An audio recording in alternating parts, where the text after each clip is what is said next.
భారత్ చుట్టూ అసిమ్ మునీర్ ఒక ఇస్లామిక్ నాటోను ఏర్పాటు చేసుకుంటున్నట్లుగా తెలుస్తోంది. ఒప్పందాలు కూడా జరుగుతూ ఉన్నాయి. సో ఏంటి ఈ ఇస్లామిక్ నాటో వల్ల భారత్కు వచ్చే ప్రమాదం ఏంటి? ఆ ప్రమాదాన్ని భారత్ ఎలా అడ్డుకోవాలి? ఎస్ అండి, ఇప్పుడు అసిమ్ మున్నీర్ భారతదేశానికి అతిపెద్ద శత్రువుగా పరిణమించాడు. ఒక రకంగా నిజంగా చెప్పాలంటే భారతదేశానికి మధ్యయుగం అంతా భారతదేశాన్ని పరిపాలించింది ఎవరంటే ఇస్లామిక్ రాజులు, ముస్లిం రాజులు. అది కూడా మనకు తెలుసు. 712లో మహమ్మద్ కాసిం సింధుని అటాక్ చేయడం, తర్వాత ఢిల్లీ సుల్తానేట్లు 1200 నుంచి పృథ్వీరాజ్ చౌహాన్ ఓడించి ఢిల్లీ సుల్తాన్ల అధికారంలోకి వచ్చి ఢిల్లీని అదే తీసుకుని సుల్తానేట్ పరిపాలన చేశారు కొన్ని వందలు, 1526 వరకు. తర్వాత మళ్ళీ సెంట్రల్ ఏషియా నుంచి బాబరు, ఆఫ్ఘాన్స్, టర్క్స్ వాళ్ళు అటాక్ చేసి 1757 బ్రిటిష్ వాడు వచ్చేంతవరకు పరిపాలించారు. సుమారు ఎంత అంటే 712 నుంచి 1857 వరకే. సుమారు చెప్పాలంటే 1100 సంవత్సరాల పాటు భారతదేశం ఇస్లామిక్ రూల్లో ఉండిపోయింది. అందుకే ఇప్పుడు టర్కీ ఎడ్గాన్ అంటాడు, భారతదేశం ఆ ఇస్లాం రూల్దే, మేమే పరిపాలించాలనేది అసిమ్ మునీర్ కోఆపరేట్ చేస్తారు. అసిమ్ మునీర్ ఏమంటాడు, ఇది భారతదేశాన్ని మేమే పరిపాలించాలి, మేమే పరిపాలకులమని అతను అంటాడు. ఎందుకంటే ఇదంతా అనమాట. సో ఇటువంటిదే వాళ్ళకి మళ్ళీ ఇంకొక కోరిక పుట్టింది. భారతదేశం హిందుస్థాన్, వాళ్ళు ఏమంటారంటే భారతదేశాన్ని ఎప్పుడన్నా చూడండి భారతదేశం అని పిలరు, హిందుస్థాన్ అని పిలుస్తారు. కానీ వాళ్ళకి ఒకటి అర్థం కాదు, భారత రాజ్యాంగమే హిందుస్థాన్ అని పిలుచుకోవచ్చు అనే ఒక ప్రత్యామ్నాయం, అదేం బ్యాన్ లేదు ఇండియాలో. భారతదేశం, ఇండియా, హిందుస్థాన్ ఏ పేరే పెట్టుకున్నా పిలుచుకున్నా పర్వాలేదు. కానీ వాళ్ళు హిందుస్థాన్ అంటే హిందువుల ల్యాండ్ కాదండి భారతదేశం. భారతదేశం సకల మతాలతో ఉంటుంది. భారతదేశ చరిత్ర అంటే ఇది ఉంటుంది అనమాట. హిందూ దేశమే కాదు భారతదేశం, సకల మతాలు పుట్టిన నేల ఇది. ఏదో మతాల పక్క నుంచి వచ్చి కదా, ప్రపంచంలోనే ఎక్కువ మతాలు పుట్టిన నేలే ఇండియా అనమాట. జంబూ ద్వీపం అంటే ప్రపంచంలో అన్ని మతాలే ఇక్కడే పుట్టింది. మరి ఇది ముస్లిమ్స్ చేస్తూ ఉంటారు, ఇది మాది మాది అంటాడు. అసిమ్ మున్నీర్ ద్విజాతి సిద్ధాంతంతో వస్తున్నాడు. ఇప్పుడు భారతదేశం చుట్టూరు ఇస్లామిక్ నాటోని క్రియేట్ చేస్తున్నాడు అసిమ్ మునీర్. చాలా డేంజరస్, చాలా జాగ్రత్తగా. భారతదేశ చరిత్ర నుంచి లెసన్స్ మనం నేర్చుకోవాలి. ఈ మహమ్మద్ బిన్ కాసిం 712లో అటాక్ చేస్తే సింధు ప్రావిన్స్ని, అప్పుడు గజనీ ఎంపైర్ అని పిలిచేవారన్నమాట. ఆఫ్ఘనిస్తాన్ భాగాన్ని చూసుకుంటే భారతదేశంలో ఉన్న రాష్ట్రకూటులు కానీ, ప్రహారాస్ కానీ, ఈ యొక్క పాలాస్ కానీ, లేకపోతే పల్లవులు కానీ కింద ప్రపంచంలో గొప్ప సుసంపన్నం కూడా మనం పక్క వాళ్ళని పట్టించుకోలే. వాళ్ళు స్లోగా 100 సంవత్సరాలు ఇండియా అంతా ఆక్యుపై చేశారు.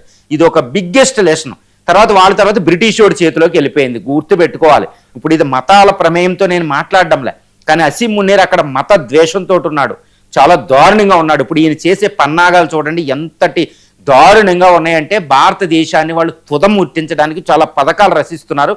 అందులో భాగంగా పాకిస్తాన్, అదేవిధంగా సౌదీ అరేబియా ఒక డిఫెన్స్ డీల్స్ కుదుర్చుకున్నాయి. పాకిస్తాన్ మీద ఎవరు అటాక్ చేసినా, సౌదీ అరేబియా మీద అటాక్ చేసినా వాళ్ళు వెళ్ళడం. ఇస్లామిక్ బాంబు అంటూ న్యూక్లియర్ బాంబులు 170 న్యూక్లియర్ బాంబులు పెట్టుకున్నాడు అసిమ్ మున్నీర్, కూడు లేకపోయినా. గుర్తు పెట్టుకోవాలి. తర్వాత ఇదే ఇప్పుడు అసిమ్ మున్నీర్ బంగ్లాదేశ్కు ఒక ఆఫర్ ఇచ్చాడు. అదేంటి, సౌదీ అరేబియా లాగా ఒక డిఫెన్స్ డీల్స్ కుదుర్చుకుందాం, బంగ్లాదేశ్ మీద కానీ పాక్ మీద అటాక్ చేస్తే మన ఇద్దరం కలిసి ఇండియా మీద అటాక్ చేద్దాం, అది మ్యూచువల్ డిఫెన్స్ డీల్ బంగ్లాదేశ్కు ప్రపోజ్ చేశాడు. బంగ్లాదేశ్ కూడా దాన్ని సీరియస్గా కన్సిడర్ చేస్తుంది. బంగ్లాదేశ్ ఇప్పుడు యూనస్ అని అక్కడ ఆర్మీ జనరల్ వకార్ వకార్ అని ఆయన, తర్వాత ఇస్లామిక్ పార్టీ జైషీ ఇస్లాం ఇప్పుడు ఎలక్షన్ జరిగితే అది అధికారంలోకి వచ్చిన తర్వాత డీల్ కుదరబోయేది అదే. మరి ఎవరు వస్తారో చూడాలి. అంటే పాకిస్తాన్, బంగ్లాదేశ్ ఈ పక్కన, అక్కడ ఇజ్రాయెల్, ఏది సౌదీ అరేబియా. సౌదీ అరేబియా ఏంటంటే ఒక్కటి గుర్తు పెట్టుకోవాలి, అవి ఒపెక్ ఆయిల్, అపెక్ అని ఒకటి ఉంటుందండి. ఆయిల్ ప్రొడ్యూసింగ్ కంట్రీస్కి ఒక లీడర్గా వ్యవహరిస్తుంది. ప్రపంచంలో ఎక్కువ ఆయిల్ ప్రొడ్యూస్ చేసే ఇజ్రాయెల్ ఇస్లామిక్ దేశం అది. అక్కడ డబ్బు ఎక్కువ, $74 బిలియన్ వాళ్ళకి సైనిక బడ్జెట్ ఉంటుంది. మంచి ఆయుధాలు ఉంటాయి అనమాట. F-16 లాంటి ఆయుధాలు US నుంచి తెచ్చుకుంటుంది. MBS అక్కడ పరిపాలకుడు చాలా దిట్ట అనమాట. ఇప్పుడు వాళ్ళ సహకారం పాకిస్తాన్కి వస్తుంది. ఆర్గనైజేషన్ ఆఫ్ ఇస్లామిక్ కంట్రీలో మిగిలిన 57 దేశాలు ఉంటే అందులో ఈ మలేషియా నుంచి అక్కడ తీవ్రవాద వర్గాలను పాకిస్తాన్ ప్రమోట్ చేస్తుంది. మలేషియా మనకి వ్యతిరేకంగా మాట్లాడడం కూడా మనం చూస్తున్నాం. తర్వాత ఇప్పటి వరకు ఇండోనేషియా లేదు. ఈ విధంగా భారత చుట్టూ మళ్ళీ ఒక ఇస్లామిక్ నాటో, ఒక ఇస్లామిక్ యాక్సెస్ని పాకిస్తాన్ ప్రిపేర్ చేస్తుంది. రీసెంట్గా ట్రైబ్యూన్, కొన్ని ఇంటర్నేషనల్ మ్యాగజైన్స్ కూడా చెప్తున్నాయి. అదేంటంటే దౌత్యంలో అసిమ్ మున్నీర్ ఒక ముందస్తు అడిగేశాడు, మల్టీ అలైన్మెంట్ అని ఇండియా మాట్లాడుతుంది. కానీ ఆయన చైనాతోనూ అమెరికాతోనూ కూడా సంబంధాలు పెంపొందించుకుంటున్నాడు. ఇస్లామిక్ దేశాలతో ఆయన ఇంకా ఎక్కువ సంబంధాలు పెంపొందించుకుని పాకిస్తాన్లో ఒక డిక్టేటర్లా మారుతున్నాడు, ఒక అద్భుతమైన దౌత్యం చేస్తున్నాడని మాట్లాడుతున్నారు. మరి ఎవరి కోసం చేస్తున్నాడు అసీం మున్నీర్ అంటే ఇండియాకి వ్యతిరేకంగా ఆయనే చెప్తూ ఉంటాడు. కాబట్టి ఇటు ఇండియా చుట్టూరు బంగ్లాదేశ్, పాకిస్తాన్, సౌదీ అరేబియా, ఇటు మలేషియా, ఇలా ఇస్లామిక్ కంట్రీస్, మిగిలిన organisation of Islamic countries cooperation ప్రత్యక్షంగా పరోక్షంగా తీసుకుని మళ్ళీ ఇండియా చుట్టూరు వాళ్ళ దృష్టిలో ఇండియాని హిందుస్థాన్ అనే పిలుస్తారు. హిందుస్థాన్ ముస్లిమ్స్ యొక్క రైట్ అని మాట్లాడతారు. కాబట్టి ఇండియా అనేది ఇస్లామిక్కి వ్యతిరేకంగా ఏం మాట్లాడదు. కానీ వాళ్ళకి పిచ్చి వాళ్ళకి అర్థం కాదు. ప్రపంచంలోనే రెండో అతిపెద్ద ఇస్లామిక్ పాపులేషన్ ఇక్కడ ఉందండి, గుర్తుపెట్టుకోవాలి. వీళ్ళ జనాభా సుమారు మనకి 25 కోట్లు, ఏది ఇండోనేషియా కంటే తక్కువ ఉంటుంది. ఇది 25 కోట్లు. పాకిస్తాన్ కంటే ఎక్కువ ముస్లిం పాపులేషన్ ఎక్కడుందో వాళ్ళకి అర్థం కాదు. ఇస్లాం మతం భారతదేశ సంస్కృతిలో ఒక అంతర్భాగంగా తయారైంది అనేది వాళ్ళకి అర్థం కావడంలా. కాబట్టి ఏది ఏమైనప్పటికీ భారతదేశం తన యొక్క మిశ్రమ సంస్కృతిని కాపాడుకుంటూ ఈ అసీం మున్నీర్ని తుదముట్టించాలి. మరి భారతదేశం ఏ విధంగా ఉంది అంటే ఇక్కడ ఒకటే గుర్తుపెట్టుకోవాలి. భారతదేశం ఏంటంటే సెక్యూరిటీ పాయింట్ ఆఫ్ వ్యూలో దీన్ని చూడకూడదు. అంటే వాళ్ళు యుద్ధానికి వస్తే మనం ఎదుర్కొంటామనే దృష్టిలో చూడకూడదు. నేను ఎందుకు మధ్యయుగానికి వెళ్ళానంటే మధ్యయుగంలో ఆ గజని, ఈ గోరి వీళ్ళందరితో పోలిస్తే ఇండియా అనేది చాలా శక్తివంతం అండి.